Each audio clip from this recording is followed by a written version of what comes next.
अस्सलाम वालेकुम, welcome back to my channel wanderlust Qurat and this is Qurat. जिनको मेरा नहीं पता उनको पता चल जाएगा। मैं वैसे बाइक प्रोफेशन कैबिन क्रू हूँ, उसके अलावा मैं लाइफस्टाइल इन्फ्लुएंसर भी हूँ। ठीक है, इंस्टाग्राम, टिकटॉक, स्नैपचैट सब मेरा डिस्क्रिप्शन में मेंशन है, वहाँ जाके मुझे फॉलो कर सकते हैं। और नए आने वाले हैं तो आप मेरा चैनल भी सब्सक्राइब कर सकते हैं। I am trying to be active on my channel. अच्छा जी, तो ये वीडियो किस चीज़ के बारे में होने वाली है? क्वेश्चन है, कुछ दिन पहले मैंने इंस्टाग्राम पे लगाया था कि आप मुझसे कुछ भी पूछ सकते हैं। ठीक है, और कुछ उसमें से मुझे अच्छे लगे जो कि मेरे काम से रिलेटेड ही हैं। सरप्राइजिंगली आई वाज थिंकिंग कि मेरे बारे में कुछ पूछा जाएगा, but people are very eager to know about my profession.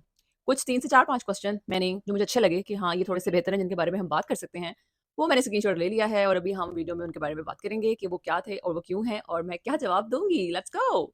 The first question is, have you ever had to deal with a difficult passenger? How did you handle it? Many times, I mean बहुत दफ़ा ऐसा हुआ है कि बहुत सारे difficult passengers को हमें डील करना पड़ा है। उसकी वजह क्या होती है? स्कैटर्ड सीट्स, बेबी की सीट कुछ और है, बच्चे साथ ट्रैवल कर रहे हैं, उनकी कुछ और सीट है।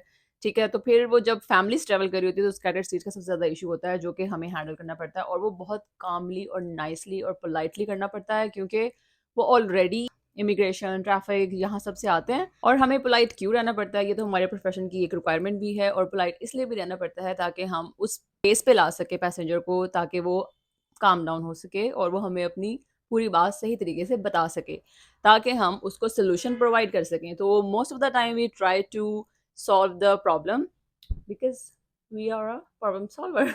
Okay, the next question is, आप किस तरह इस फील्ड में गई? ओके, ये मैंने चूज़ नहीं किया। दिस इज़ लाइक कि आपकी डेस्टिनी होती है जो आपको ले आती है, और मैंने कभी भी नहीं सोचा था कि मैं कभी केबिन क्रू बनूँगी। इट वाज़ नेवर एवर, मतलब कहते हैं ना कि पास से भी गुज़रा हो कि मैं केबिन क्रू बनूँगी। आई केम टू नो कि एक टर्म होती है cabin crew, but I didn't sure about this कि क्या काम होता है, मुझे भी नहीं पता था। I was also zero until unless मैं जब इस फील्ड में आई हूँ। इट वाज़ लक कह सकते हैं आप इसको, और maybe the destiny. Cabin crew जो है ना, वो जिनका गुस्सा कंट्रोल नहीं होता वो ये जॉब नहीं कर सकते हैं, क्योंकि आपको बहुत ज़्यादा पेशेंस रिक्वायर है, इतना पेशेंस रिक्वायर है, और मेरे ख्याल से मेरा इतना पेशेंस है कि वो सिर्फ जहाज़ के लिए रह गया है। तो फिर जहाज़ में इतना पेशेंस होता है, जब मैं वापस आती हूँ तो मुझे फिर छोटी-छोटी चीज़ों पे गुस्सा भी याद लग जाता है क्योंकि अब वो चीज़ नहीं रह गई है। तो जहाज़ में हमें बहुत ज़्यादा जो है वो पेशेंस को रखना पड़ता है, क्योंकि वहाँ पे हम नहीं गुस्सा दिखा सकते, because we are on duty and वो कहते हैं ना, कस्टमर इज़ ऑलवेज़ राइट। तो sometimes passenger is always right, but not every time.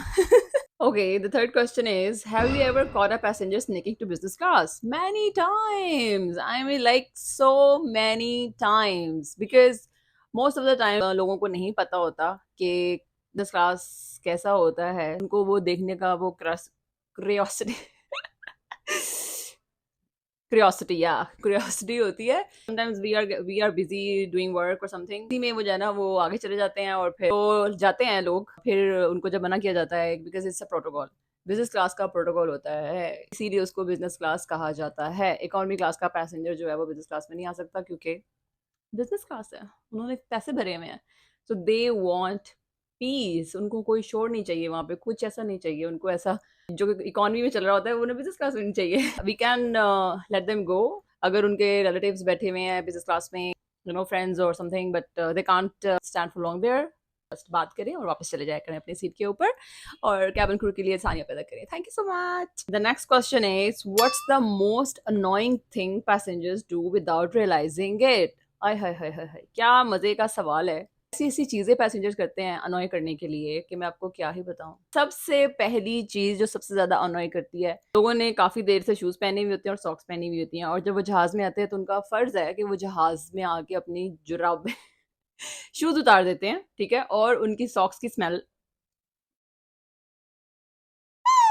आपको मैं ये बताऊं, एटिकेट्स होते हैं ट्रैवल करने के। ये होता है कि अगर आपने शूज पहने हुए हैं तो आप अपनी सॉक्स का एटलीस्ट वॉश करके पहना करें, ताकि आप उसी दिन पहने उसको, आप उसको दोबारा से ना पहन लें, ताकि वो जहाज में पूरे कैबिन में उसकी इतनी बुरी स्मेल होती है कि हमें मास्क पहनने पड़ जाते हैं। ठीक है, दूसरी सबसे ज्यादा अनोइंग चीज जो है ना, अपनी जो टांगे हैं पैसेंजर आगे वाली सीट की बैक रेस्ट पे रख देते हैं। OMG, मैं आपको बता नहीं सकती। एक तो वो आप खुद अच्छे नहीं लग रहे होते, ठीक है, और साथ बैठे वाला जो होते हैं वो भी देख रहे होते हैं कि आप किस तरह से बैठे हुए हैं। I mean, who the hell are you? और जब उनको मना किया जाए तो वो कहते हैं कि और कैसे बैठे, और क्या करें।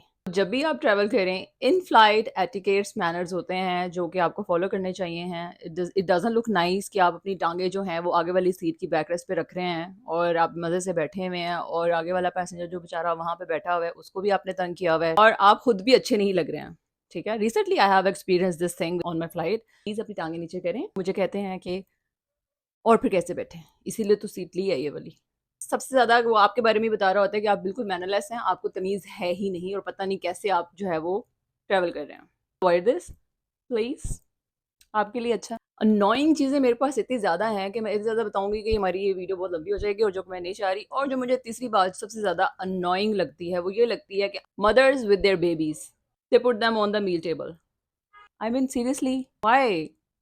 नहीं रखना चाहिए आपको। बेबी है ना, गोद में रखें आप। Meal table is not for the baby, bed नहीं है वो खाने के लिए मील टेबल है। अभी चीज़ अवॉइड किया करें please. Maybe the last question is what do you like to do to relax after a long flight? मैं क्या करती हूँ, मैं मुझे कुछ ना कुछ वॉच करना होता है। लाइक मुझे कुछ ना कुछ देखना होता है अपने पीस ऑफ माइंड के लिए। It could be anything but good watch. I will try to watch some Netflix or maybe I can read book.